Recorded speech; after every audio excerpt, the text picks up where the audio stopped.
when I'm walking on the side of the road, do not mistakenly come and bump into me, appear in front of me, or do anything to disrupt my motion. I'm a happy person. There's a gravitational pull to me when I'm walking around.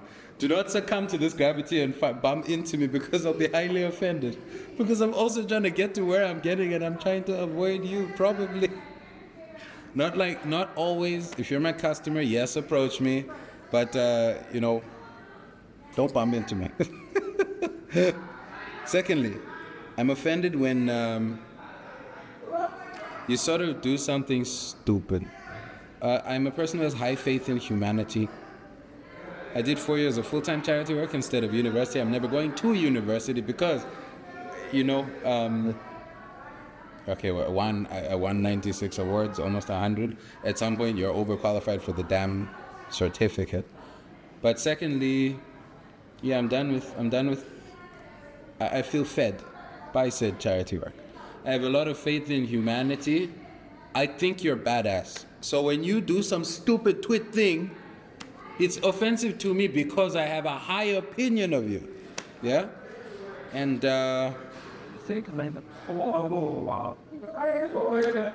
thirdly, when you do not applaud me when I'm doing well, for the first time in my life, by the way, because realize I'm in my 20s, I haven't been alive long enough to have been doing well for a super long fucking time.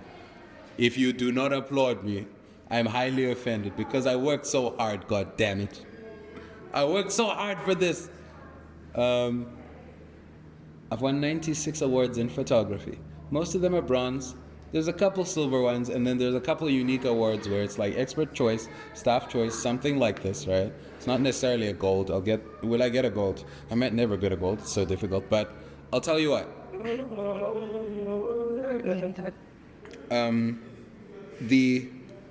If someone got 100 awards for participating in marathons, participation awards, you'd say, wow, this is a runner, this is a real runner, this is a good runner. I got all my awards from beating someone's ass, yeah?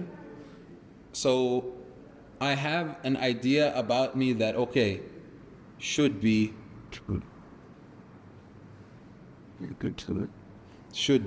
that you have a good opinion of me. So when you don't, for my work, I find it offensive. I'm offended by everything that you do. And I just wanted to share that with you.